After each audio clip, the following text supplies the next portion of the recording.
ஓம் நமச்சிவாய. திரு வெங்கடேஸ்வரர் திருக்கோயில், திருவல்லிக்கேணி. இத்தலம் அமைவிடம் சென்னை திருவல்லிக்கேணி தபால் அலுவலகம் முன்னாடி பிள்ளையார் கோயில் தெரு ஒன்று வரும். அதில் சன்னதி கோயில் திரும்பினா இந்த கோயில் வருது. இந்த ஏரியா பேர் எல்லீஸ்புரம் அமைஞ்சிருக்கு. இந்த கோயில் சிறப்பு என்னன்னா, சுமார் 7ஆம் நூற்றாண்டை சேர்ந்த இந்த கோயில் சிவலோக தலம்னு அழைக்கிறாங்க. இந்த கோயில் காசிக்கும் நம்ம காலஸ்திரிக்கும் இணையாக கருதப்படுது.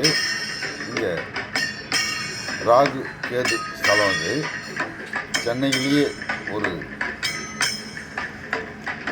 காலஸ்திரின்னு சொல்லியாச்சுன்னா இந்த இடத்துல போய் நம்ம ராகு கேது தோஷம் இருக்கிறவங்க இங்கே நிவாரணி செய்கிறாங்க. போகலாம். இது ஒரு பழமையான கோயில், 7ஆம் நூற்றாண்டை சேர்ந்த கோயில். திருநாவுக்கரசரார் காப்பு திருத்தாண்டவத்தில் பாடப்பட்ட தலம். சுயம்பு மூர்த்தியாக நின்று இங்கே அருள் பாலிக்கிறாரு ஈசன். இந்த கோயில் பண்டைய காலத்தில், அதாவது பல எடுப்பாலும் இயற்கை சீற்றத்தாலும் சிதிலமடைஞ்சு இந்த கோயிலே அழிஞ்சிச்சு. அப்போ இதனுடைய லிங்கம் மட்டும் செம்பக மரங்கள் அடங்கி அடர்ந்த காட்டு பகுதி இந்த புதரில் மறைஞ்சிருந்தது. இதை எடுத்து ஒரு 300 வருஷத்துக்கு முன்னாடி எடுத்து இந்த கோயிலை சீரமைக்கிறாங்க. மறுசீரமைச்சு புனரமைப்பு செய்கிறாங்க. 1993ஆம் ஆண்டு பிரதிஷ்டையும் கும்பாபிஷேகம் நடைபெற்றது. கடந்த 1993. அதாவது 17 நித்திய லிங்கங்களை இத்தலமும் ஒன்றாகும். அந்த சிறப்பு வாய்ந்தது.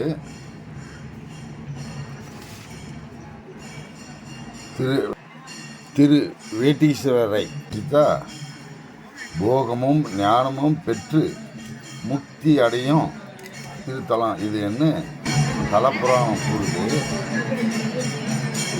ஒரு காலத்தில் மகாலட்சுமி இங்கு தவம் செய்து வெங்கட கிருஷ்ணனை மனம் புரிந்த காரணத்தினால திருவேட்டு அகம் எனவும் இத்தலம் பெயர் பெற்றது. இங்கே மூல நாயகி சண்பகாம்பிகை தனி சன்னதி.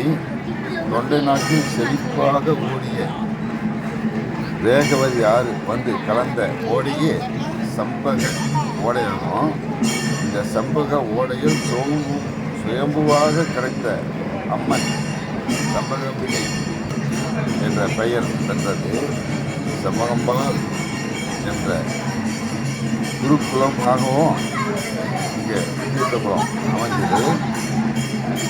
இங்குள்ள மண்டபத்தில் ராகுவும் கேதுவும் சந்திரனையும் சூரியனையும் விழுங்கும் காட்சி உள்ளது.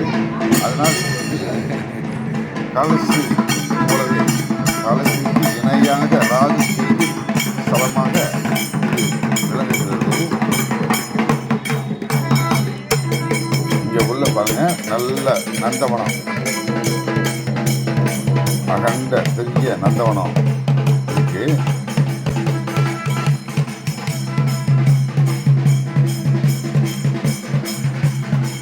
இங்கே நாகர்கோயில் தனி சன்னதியாக அமைஞ்சிருக்கு.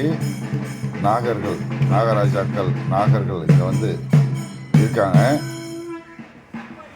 இங்கே சிறப்பு பரிகாரங்கள்லாம் செய்யப்படுது. இங்கே நம்மளே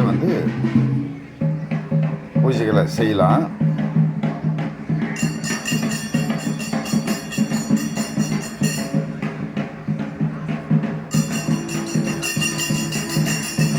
நாகக்கன்னிகளும் நாக தேவதைகளும் இங்கே உள்ளன. இங்கே தனி கோயில் நாகேஸ்வரனுக்கு.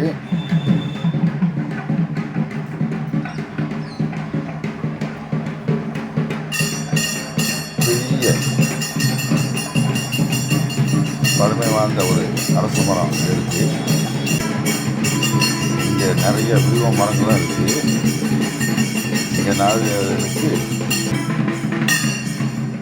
நாமளே எல்லாமே அபிஷேகம் ஆராதனை நாமளே கொண்டு போய் என்னென்ன தேவையோ அபிஷேகம் தேவையானது கொண்டு போய் நாமே செய்யலாம். இந்த குலகம் சமகம்பால் தீர்த்த குளம். இங்கே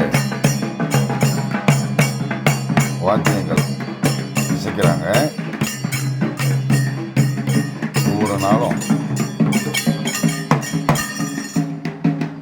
இந்த நந்தவனத்தில் வாத்தியங்கள் முழக்கம் செய்கிறாங்க. சிவவாத்தியம்.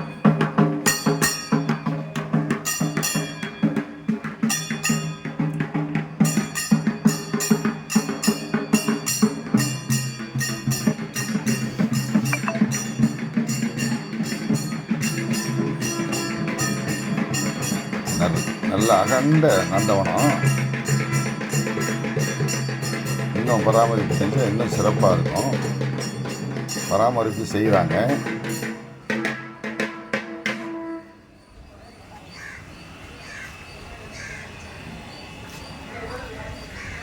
அடுத்து இந்த பக்கம் வந்தீங்கன்னா அன்னதான கூடம். இங்கே வந்து அன்னதானம் செய்கிறாங்க. அன்னதான கூடம் இங்கே கட்டியிருக்காங்க தனியாக.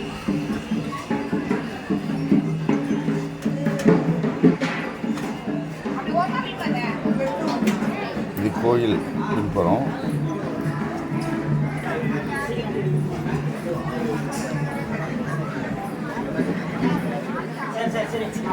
இங்கே வள்ளலார் தனி சன்னதி உள்ள அமைச்சிருக்காங்க.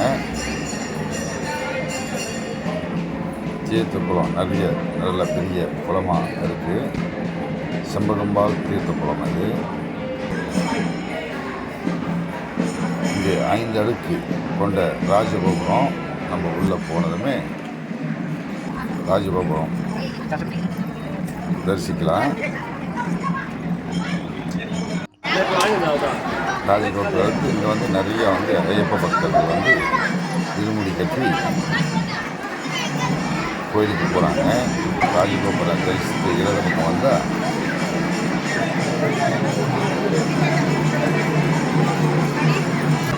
விநாயகர் கோயில் இருக்கு.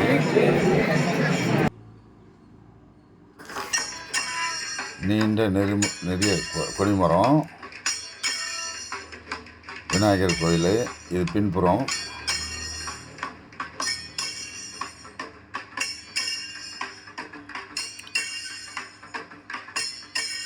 வில்வ மரங்கள் அடர்ந்திருக்கு நிறையா. இது அம்பாள் தனி கொடிமரம். இங்கே காசி விஸ்வநாதர் கோயில் இருக்குது.